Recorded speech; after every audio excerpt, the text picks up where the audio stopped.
Hi, everyone, and welcome back to our little mini series on English for Travelers. I hope that you enjoyed the last lesson, and today we are going to be talking about how to get through the check-in desk. How to get through the check-in desk at the airport. We have a lot of terms for you today to learn, so let's get started. How's everybody doing? Are you planning a trip soon? Is that why you're studying this little series on English for travelers?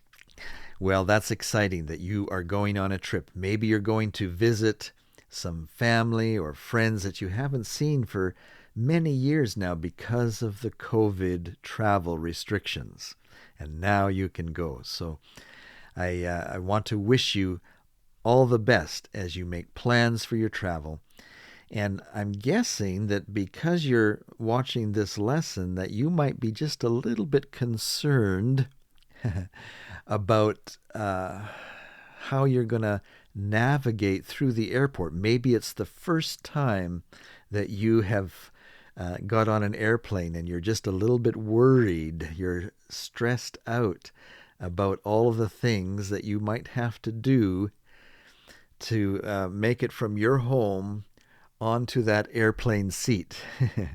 And that's one of the reasons why we're making these lessons, to help you make it to the airline seat from your home. And we've talked about what you need to do to get ready to go to the airport in our last lesson. Today we're going to talk about getting through that first step at the check-in counter at the airport. Let's maybe back up a little bit to when you're leaving your house. You've got all of your bags, your luggage, your suitcases. These are terms that we learned in our last lesson. And if you haven't seen that lesson, it'd be a good idea for you to go back and learn all of these terms from our last lesson. You've got your luggage, and maybe you've called a taxi. And the taxi has come. You get in and you tell your taxi driver, please take me to the airport. That's a phrase that you should learn. You might not need it when you're leaving because the taxi driver most likely speaks your language and you'll be able to communicate fine. But when you're out there and you're visiting other countries and you need to go to the airport, you might need to know how to say this in English. Please take me to the airport. The airport.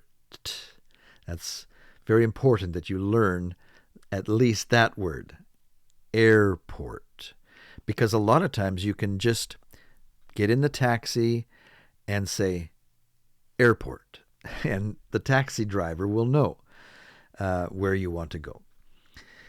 And so you're driving, you're getting close to the airport, and the taxi driver might look at you and say, which terminal do you want to go to?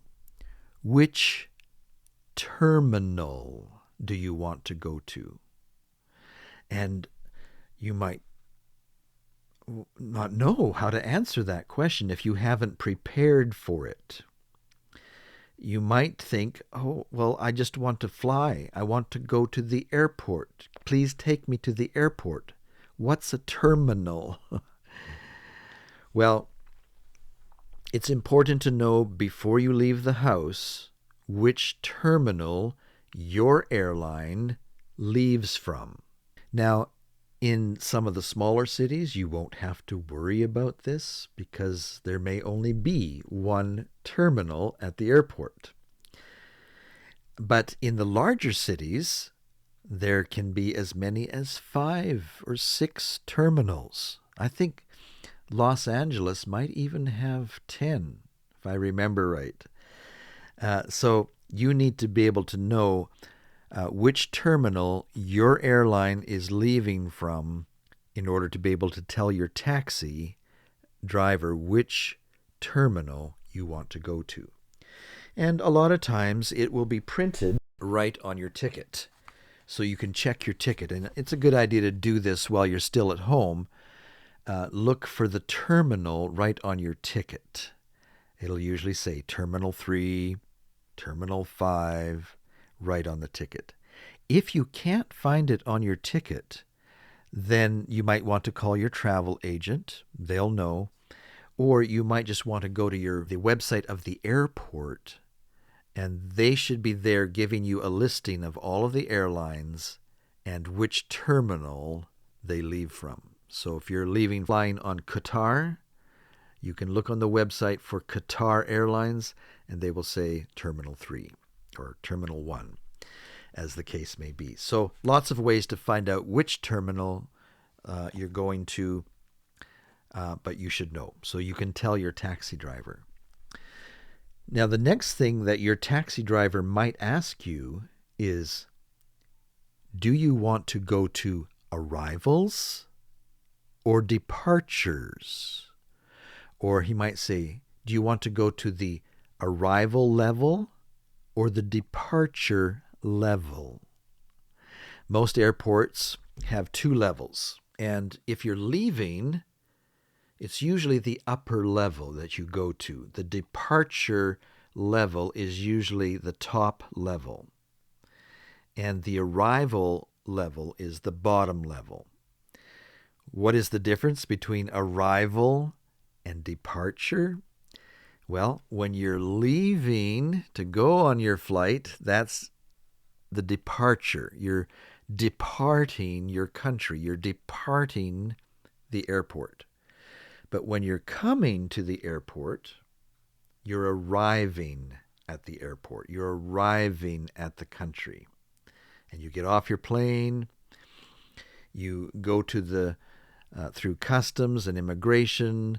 You go to your baggage area, you get your bag, and you come out the bottom level of the airport and catch your transportation to the hotel or to the home that you're visiting.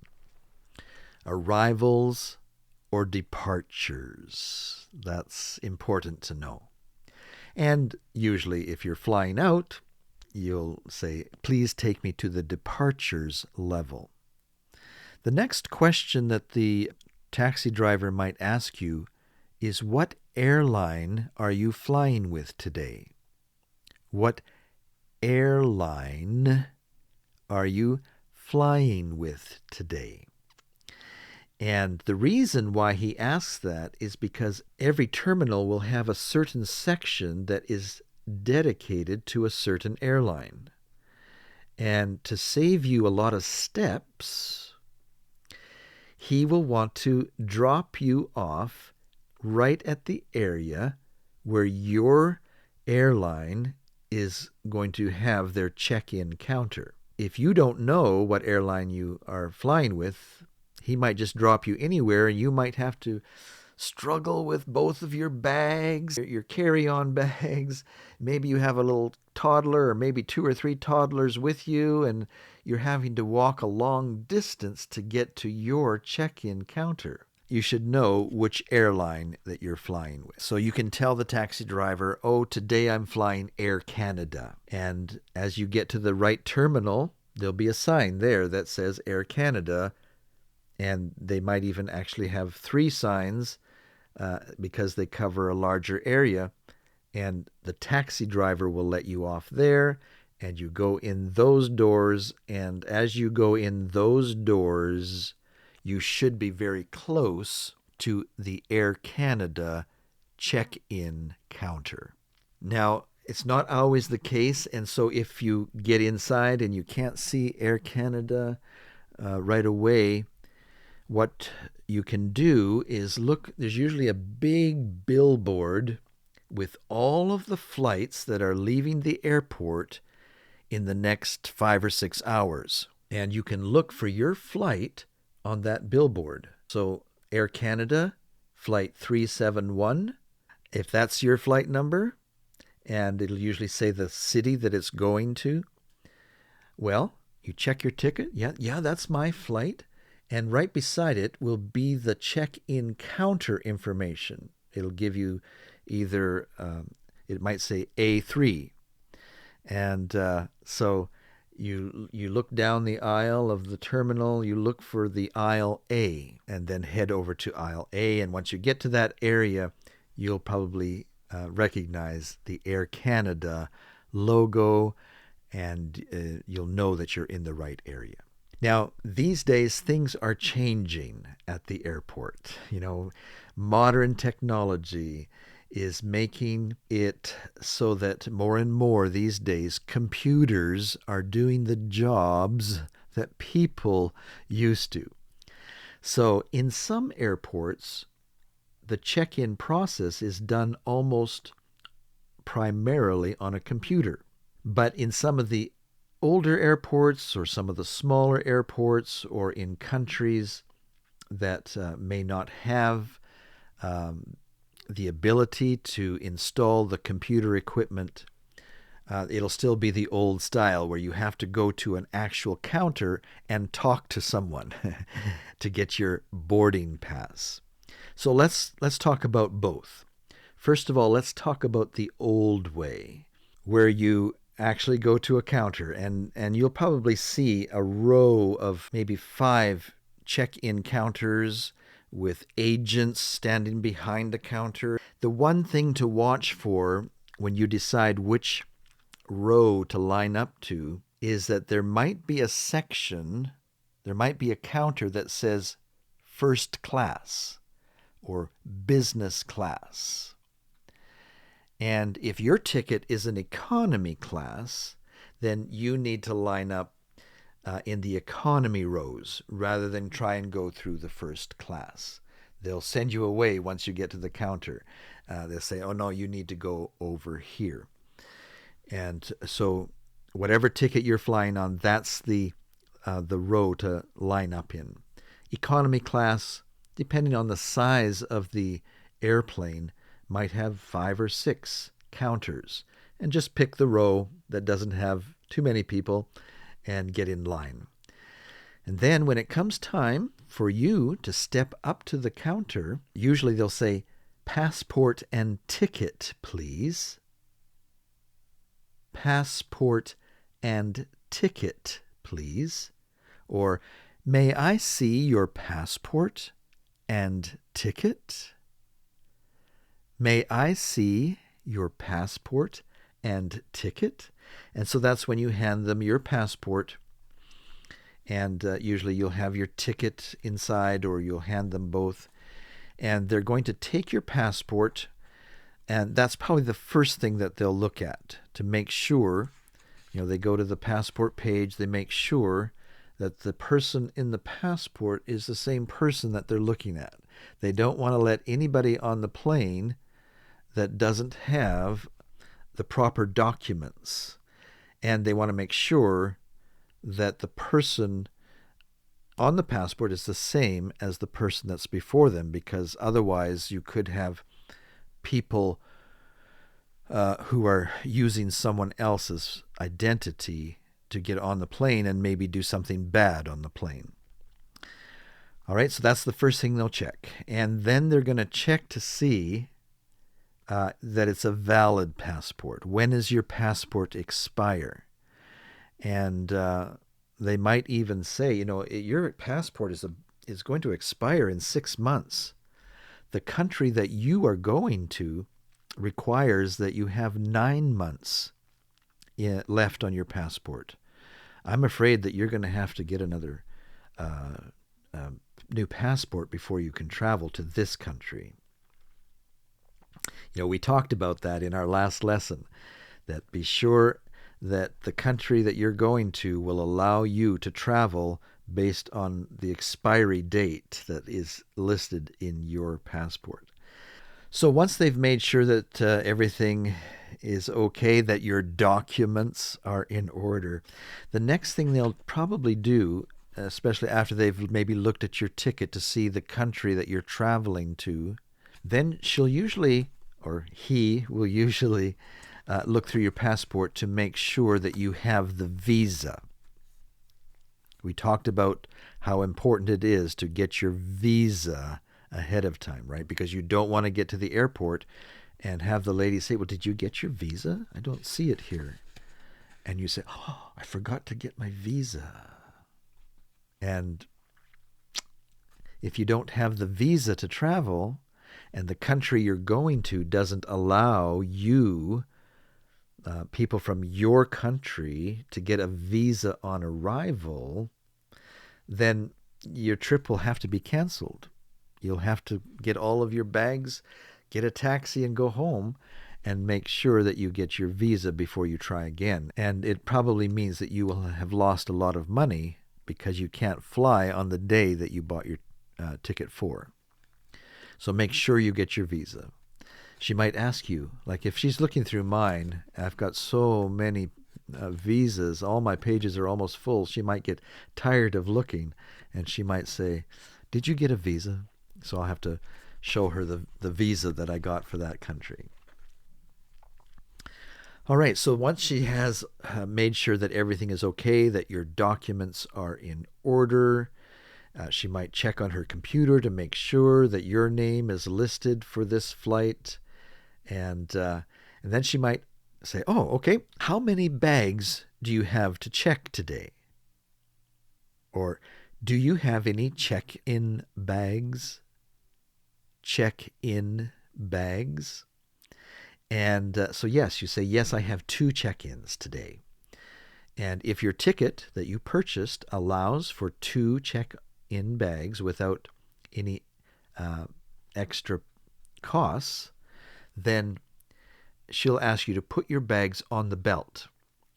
So you lift your bags, you put them on the belt right beside the counter, and when you do that, there's a little scale there that is going to weigh your bags to make sure that your bags are not overweight.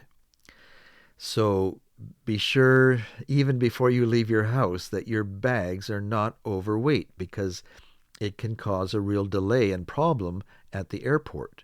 You either have to do one of 2 things. You have to pay extra money to have an overweight bag, or you have to take things out of your bag to bring it down to the right weight. And what are you going to do with all that stuff that you take out of your bag? You either have to throw it away, or you have to put it on, right? Or put it maybe in another bag that's going to maybe doesn't have as much in it. But it can be a problem. So it's a good idea to weigh your bags before you leave the house. So you've got your bags and they weigh properly, and then she types on her computer and it'll print out a luggage tag, and she'll take that and she'll attach it to your suitcase or your bag, your luggage. She'll attach it, and there's barcodes right on the tag that the computer will be able to read, and it has all of your information, your flight number, your destination, and everything that the airports need to know to make sure that you get your bag again. So they've put the luggage tag on your bag, and they press a button, and your suitcase begins to move down the belt. And then there'll be another belt behind the counter that it turns to, and that belt starts moving and takes your suitcase out of sight, and you might not see it again, at least until you get to your destination. All right, so what's next? The next thing that she will do, or he will do, is type on their computer again and print out a boarding pass.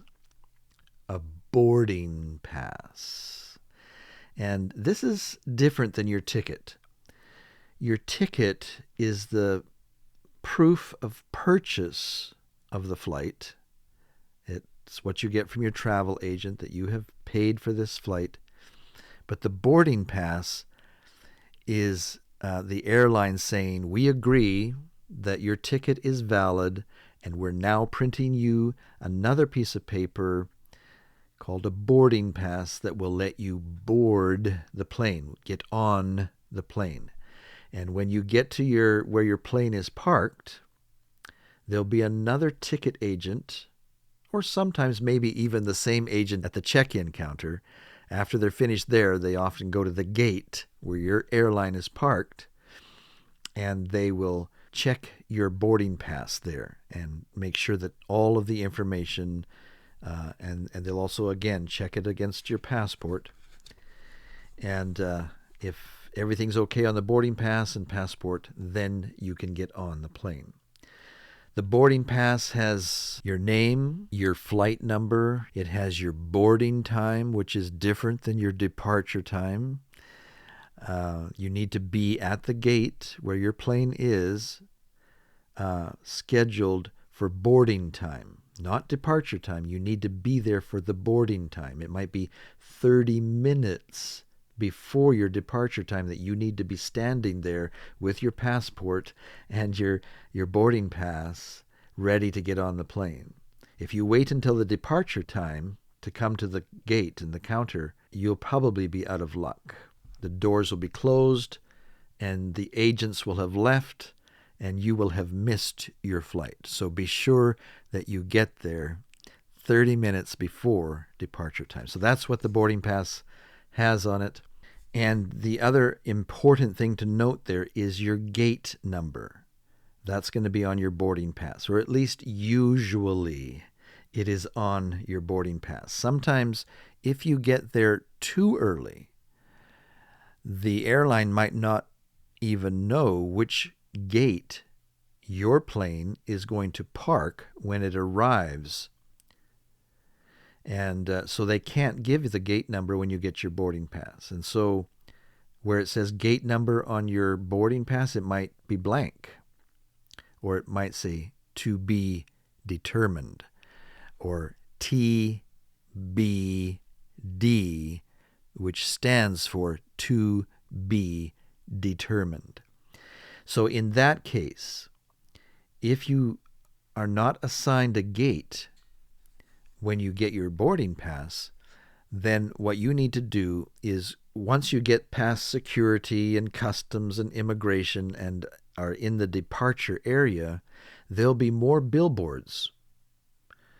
And you keep an eye on that billboard and watch for your flight number and departure time and the city or country you're going to make sure you got the right one. And after a while, a gate number will appear. And then you'll know which gate to go to catch your flight. Well, after you've gotten your passport and your boarding pass, your counter agent might say, "That's everything. Have a good flight." And you're on your way. What do you do then? Well, the next thing to do is look for a big sign that says departures. That's your next step. After the check-in process, now you need to look for the sign that says departures and go to that area. All right, well, that's our lesson for today. I hope that you enjoyed it and that you learned some terms. You might have to watch it again to get everything. Write them down. Just one word before we sign off for today, and that is some of the students have been writing in to my wife, TK, and they've been saying, you're building this website and this app for the phones, the smartphones. Does that mean that you are no longer going to be posting lessons to YouTube? And they're worried and they're concerned. And so I just want to assure everybody that, yes, we will continue to post some of our lessons at YouTube. We love YouTube. YouTube has served us very well for the last 3 years or so. But we feel that we want to build something better for our students. And so we're building this website and phone apps to make it easier to study, help our students focus their study, focus on their goals of becoming fluent in English. And we feel that this will be not only better for our students, but it will be better for us as well. And the reason is, you should probably know that YouTube does not pay very well. They don't really pay us very much money to make these lessons. And a lot of time goes into these lessons, and the amount of money that YouTube pays just doesn't really cover our time, doesn't cover our costs. And we want to build up this program to make it a better system for you to learn English. And by creating these apps and making it available to the world, really, on an app, anybody with a phone can sign up. We hope that this will allow us to not only hire new people and have a lot more lessons every week, new lessons every week, but it will also make it a better place for our students to really do well, advance in their journey of learning English. And so just be assured that we will continue to post some of our lessons at YouTube. We know that there are a lot of people that want to learn English around the world that maybe don't have enough money to spend on lessons. Many of the countries that I visit, people are only making $2 or $3 a day. And they just can't really take money out of their food budget to spend on learning English. And so for those people, we want to continue to provide learning materials on our YouTube site where they can study for free.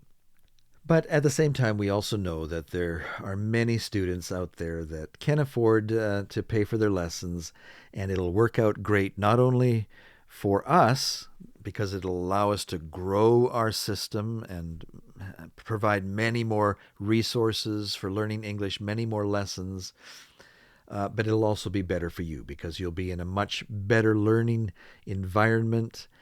You'll be able to connect with other people who are on the same journey as you. There'll be a whole community of people who are learning English, and you'll be a part of that growing community. And so I want to encourage you. I'll put the website down at the bottom of the screen. I want to encourage you to check it out. We've got a special offer on right now where you can save a lot of money by becoming a foundational member, a charter member for our website. And anybody who signs up for the charter membership will make sure that you also get a complimentary subscription to the app once it's available. We'll see you next time here at Study English. So long for now.